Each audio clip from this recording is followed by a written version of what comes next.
देखिए, आज वैसे तो क्या है कि हमारे व्यापार मंडल की एक बैठक हमने रेस्ट हाउस में बुलाई थी पदाधिकारियों की। तो उस बैठक के लिए जब हमने रेस्ट हाउस की मांग की तो एडीसी साहब ने हांसी की सफाई व्यवस्था के लिए और अन्य प्रॉब्लम्स के लिए हांसी के मार्केट के प्रधानों से मीटिंग की, जो बड़े एक अच्छे माहौल के अंदर एक मीटिंग हुई। और उस अच्छे माहौल के अंदर मीटिंग के अंदर कॉन्क्रीट फैसले लेने के लिए भाई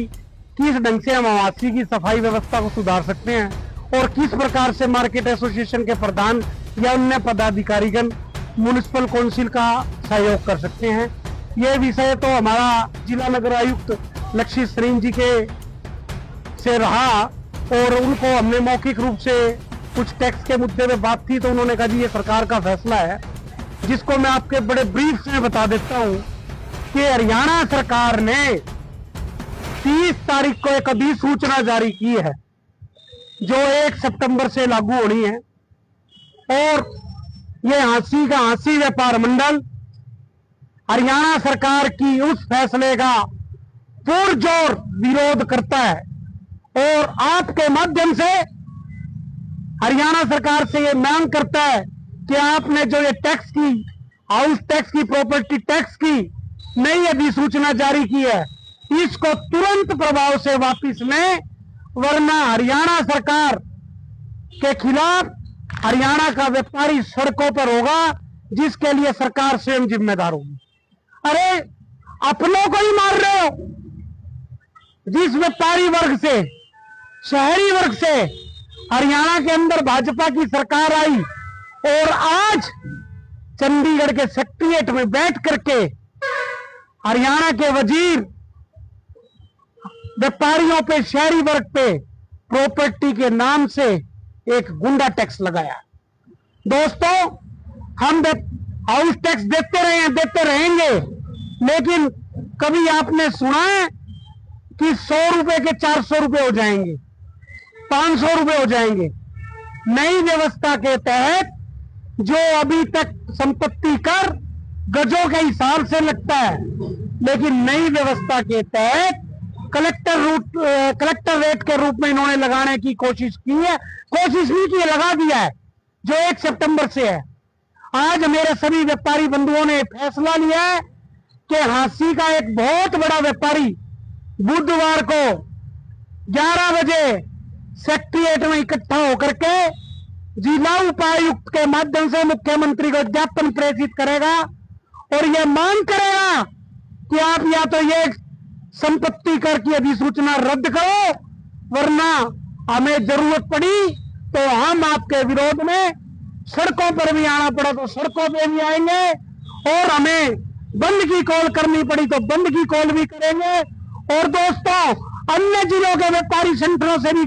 आह्वान करना पड़ा तो करेंगे, क्योंकि जब अपने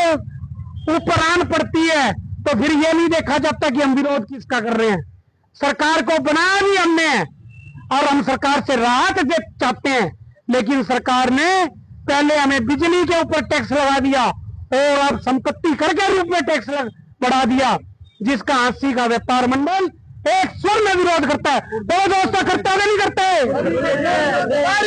जिंदाबाद जिंदाबाद जिंदाबाद पे जाएंगे या और भी व्यापारियों को भी जब करोगे बुधवार तक? दोस्तों, जब एक आंदोलन का आगाज कहीं से होता है, जब एक आवाज कहीं से उठती है तो वो पूरे हरियाणा की आवाज बन जाएगी। आप मुद्दा कभी कोई रहा है, चाहे वो 1857 की क्रांति थी और चाहे आज हरियाणा सरकार का विरोध है, तो ये हांसी से उठी थी और आज भी हांसी से उठेगी। 1857 की क्रांति लाला हुक्म चंद जैन के नेतृत्व में जब हांसी से उठी थी, पूरे हरियाणा के अंदर, पूरे देश में, भारतवर्ष में, अखंड भारत में उसकी ज्वाला फूटी थी।